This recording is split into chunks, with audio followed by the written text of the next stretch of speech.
the performance and tune car in 25 years' time. It may be electric, it may be hydrogen, it may even still have an internal combustion engine but powered by renewable fuels. So let's imagine we're at the 2045 performance and tuning car show. What do you think we'll have on display? What will you be showing? I think Maha will still be displaying chassis dynamometers. They may change a little bit. We're working with the vehicle manufacturers at the moment on what they want for development of the EVs and with the hybrid cars. That will filter down to the tuners because there will still be some scope for tinkering, as there always is. I mean, when we looked at the tuning industry in the late 1980s, as fuel injection was becoming mainstream, not just on the race cars, everyone thought, we're dead, we can't mess around with these things anymore because we can't change jets or needles. There is a little bit of negativity and doubt about where we're going with electric cars, but I firmly believe that people still want to mess around with the electric cars and with the hybrids and with the hydrogen fuel cell stuff to get more performance out of them within the realms of the speed limits and everything else. So there will be, I think, a bit of a split in the industry or a deeper split with the tuning side on the road cars and with the race cars, because what is currently new to us is the next generation's historic race cars. So I don't think that's all doom and gloom at all. I mean, I think the Performance and Car Tuning Show of 2045 is going to be, arguably a split between the contemporary cars of the day, which I'm almost certain will be electric or alternative fueled of some description. But the type of modifications I imagine will be there will be mostly aesthetic. It might be to do with the stance or the exterior finish or the interior. Some of the in-car tech might change, specifically about how we link up to other technologies, whether it's our phones or other devices. But I think because we're already seeing that split between modern and retro now, I think that will continue in 2045. So it might be that we'll have the contemporary stuff, whether it's low-slung modified electric vehicles, but we'll also have a performance car from 2020 that has now been sort of engineered with different suspension or different brakes and exhaust and induction filters and things like that. So we'll have hopefully a celebration of all motoring. I know at our Tracks event we've tried to celebrate sometimes the evolution of car modification in a display called the Car Culture Collection, and with that we've had anything from, say, a Model A Ford from the 1920s right up to a modern day Nissan Skyline or something like that. So, and I think a show of 2045 will arguably celebrate that same lineage. It's just hard to know what the ratio of that's going to be versus new and old. So there's a bright future for the tuning industry, but when we're tuning electric cars, that's a very different type of dynamic, different type of technology to what we know now. In the braking industry, we see how braking power can be used to regenerate a battery. What does that mean for you at Terox? Yeah, we found that EV development is really positive for us. It gives EV cars at the moment are heavier, so they're asking more demands on the brakes, and we're using technologies to aid power from regeneration of heat generated by brakes, which is quite high because at the moment the cars are heavier. From a tuning point of view, in 25 years, I don't think we're going to be a million miles away from where we are now. On our stand at the Performance Car Tuning Show last year, we had a car that was 25 years old and a car that was present. We're hoping to do the same again this year, and I hope in 25 years' time we'll do the same. We hope that the tuning aftermarket is a subculture. It's a reflection of people's self. They buy a car, whether it's electric or whether it's combustion, it's an accessory of themselves. They modify it to be individual, and I think our industry celebrates individualism, and hopefully whether the car has an engine or a motor, people will look to improve the motor, they will look to improve the way the car handles, and they will look to make the car individual, make it individual to themselves, whether that's from wheels, colours, brakes, interiors. So hopefully the ethos and the heart of the industry won't change too much, but we'll just be looking back through a large generation of cars. In a way, we'll have 50 years worth of cars to modify rather than just 25 years of cars to modify. So yeah, things look good. And a car, whether it's electric, hydrogen, hybrid, still needs to be dynamic and feel good to drive or to be a passenger in. So from a suspension or spring point of view, what do you see the future as? I think, yeah, you're quite right. Irrespective of the method of propulsion, there's still a need to isolate the passenger from the road and control the body's motion and so on.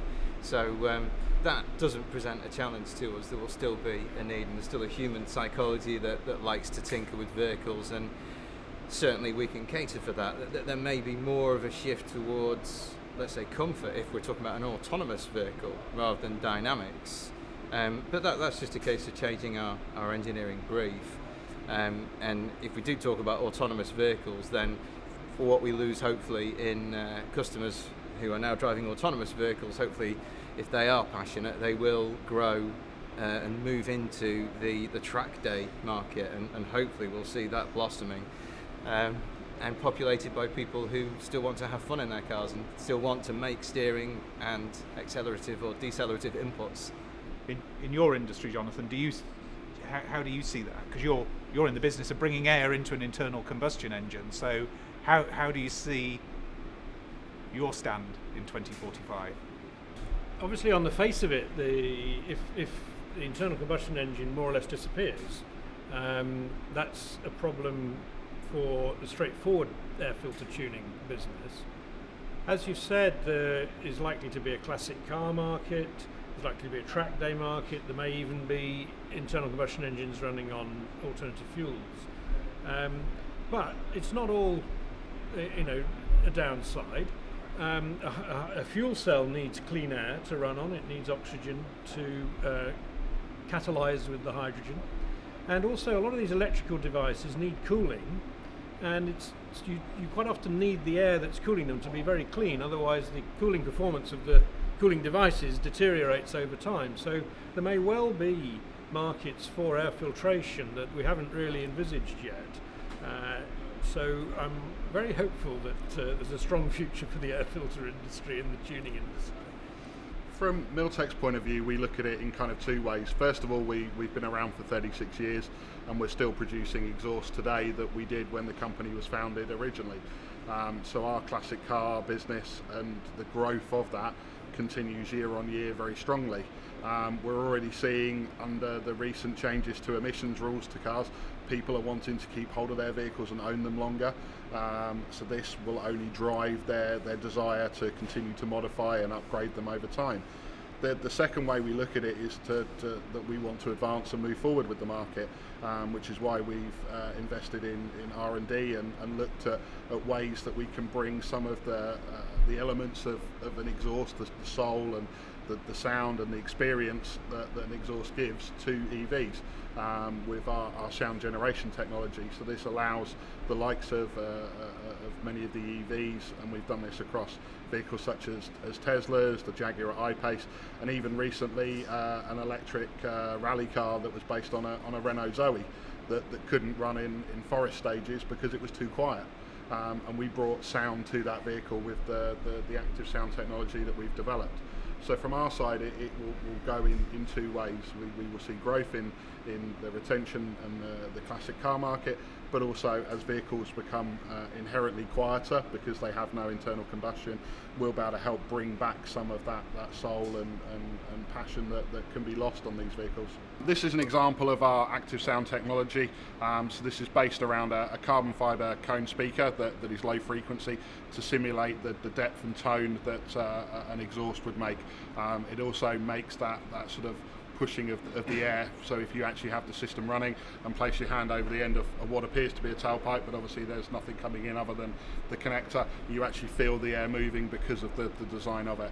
We pair this with app control that allows the user of the vehicle to select different engine styles, so you can have everything from a 4-cylinder through to straight 5s up to V10s and V8s, and really sort of change the dynamic of a vehicle that inherently doesn't make sound. So this is applicable both now and in the future. So we offer this product across a number of ranges, from vehicles like diesel pickups that people want to give a bit more volume and a bit more passion to, and also on to full EVs now as well. Another thing we see in the tuning industry is that the car enthusiasts will follow motorsport. Formula E is gaining fans like a snowball at the moment.